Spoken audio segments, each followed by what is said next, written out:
देखिए, राहु जिस भाव में बैठता है उस भाव के अनुसार ये पूर्व जन्म की स्थितियों के बारे में एक इशारा करता है। तो जानते हैं कि राहु के अलग अलग भाव के प्रभाव क्या हैं। अगर राहु कुंडली के प्रथम भाव में है, अगर राहु कुंडली के लग्न में है, तो व्यक्ति को पारिवारिक जीवन की समस्याओं का सामना करना पड़ता है, क्योंकि उसने अपने पारिवारिक जीवन को पहले ठीक से नहीं समझा, पारिवारिक जिम्मेदारियों को पहले नहीं उठाया।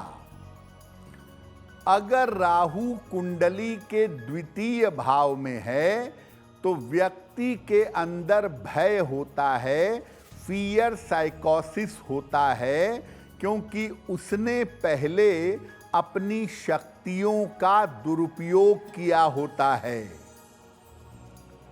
अगर राहु कुंडली के तृतीय भाव में है तो व्यक्ति दुस्साहसी होता है, बेहद साहस दिखाता है और इसी कारण से कभी कभी भीषण दुर्घटनाओं का शिकार भी होता है।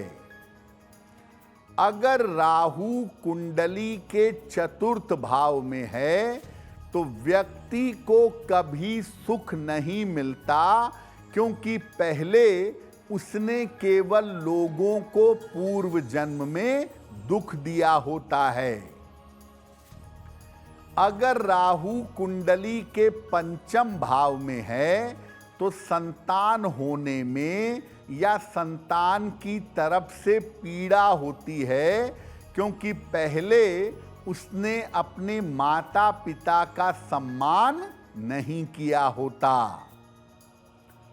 छठवें भाव का जो राहु होता है कुंडली में, ये व्यक्ति को बहुत संपन्न बनाता है, क्योंकि ऐसे लोगों ने पूर्व जन्म में काफ़ी धर्म कर्म के कार्य किए हैं, काफ़ी दान पुण्य किया है और इस वजह से इस जीवन में उनको संपन्नता और समृद्धि प्राप्त होती है। लग्न से लेकर छठवें भाव तक राहु का प्रभाव क्या है ये आपने जाना। अब जो बाकी भाव हैं सप्तम से लेकर द्वादश तक, उन भावों में राहु का प्रभाव क्या है।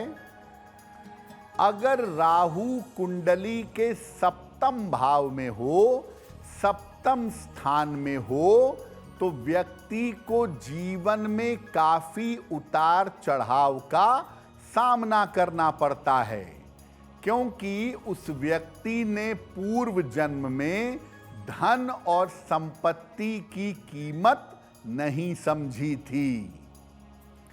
अगर राहु कुंडली के अष्टम भाव में है तो व्यक्ति किसी विशेष उद्देश्य के लिए जन्म लेता है जो पूर्व जन्म से बाकी होता है। आम तौर पर ऐसे लोगों का जन्म और मृत्यु आकस्मिक हो जाती है, ऐसा देखा गया है। अगर राहु कुंडली के नवम भाव में हो तो व्यक्ति धर्म भ्रष्ट होता है, भाग्य उसका साथ नहीं देता, क्योंकि पहले जन्मों में उसने धर्म का पालन नहीं किया था और समाज के लिए समस्याएं पैदा की थीं। दशम भाव का जो राहु होता है, ये व्यक्ति को ऊंचाई पर पहुंचाता है, लेकिन पारिवारिक सुख नहीं देता, क्योंकि इन्होंने केवल पद प्रतिष्ठा की कामना की होती है, अन्य चीजों की कामना नहीं करते।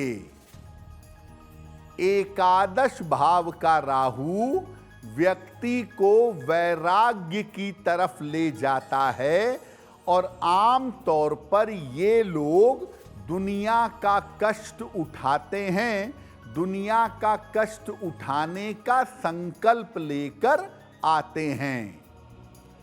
द्वादश भाव का राहु व्यक्ति को दुर्गुण और कुमार्ग पर ले जाता है और ये बुरी आदतें, ये बुरे संस्कार उसके अंदर पूर्व जन्म से चले आते हैं।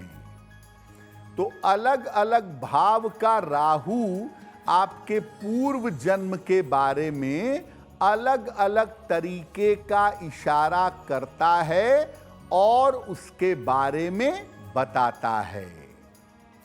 अगर पूर्व जन्म के कर्मों का बुरा प्रभाव इस जन्म पर है तो उसे कैसे समाप्त करें, इस विषय पर बात करेंगे। लेकिन आपको बता दें कि कार्यक्रम में आगे हम बताएंगे आपके जन्म की तारीख के अनुसार आज का दिन कैसा जाने वाला है और आज के दिन की जिज्ञासा क्या है और समाधान क्या है। अब जान लेते हैं तुला, वृश्चिक और धनु राशि का दैनिक राशिफल।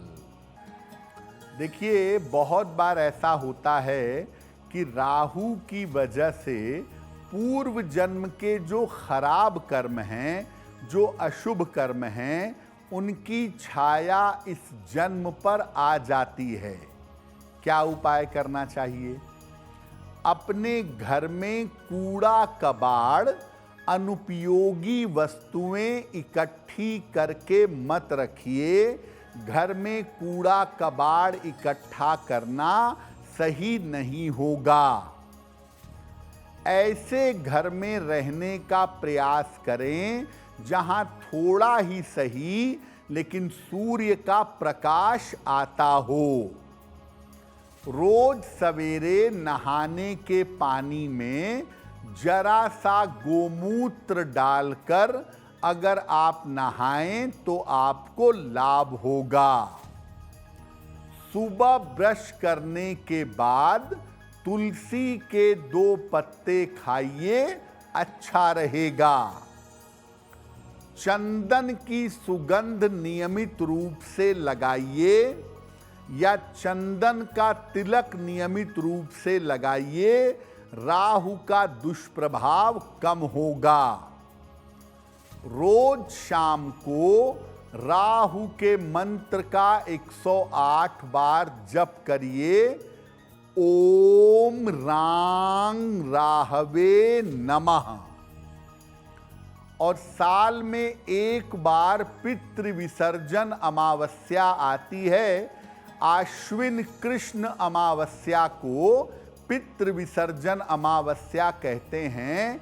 उस अमावस्या के दिन हर साल निर्धनों को दोपहर के समय भोजन कराएं।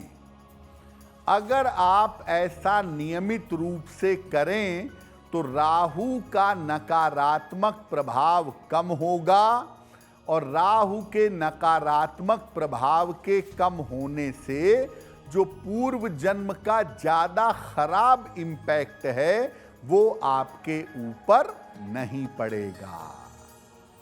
देखिए, अगर राहु आपको बहुत ज़्यादा परेशान कर रहा है तो ऐसी सिचुएशन में माता दुर्गा की, माता चामुंडा की या भैरव भगवान की पूजा करना बड़ा अनुकूल होता है।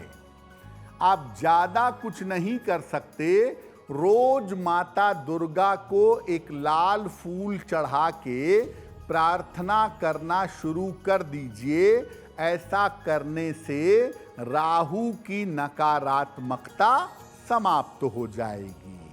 अगर आप मुझसे जुड़ करके अपनी समस्याओं का समाधान चाहते हैं और चाहते हैं कि आपकी समस्याओं को ज्योतिष के माध्यम से सुलझाया जाए तो आप हमसे संपर्क कर सकते हैं, जुड़ सकते हैं एस्ट्रो तक पर।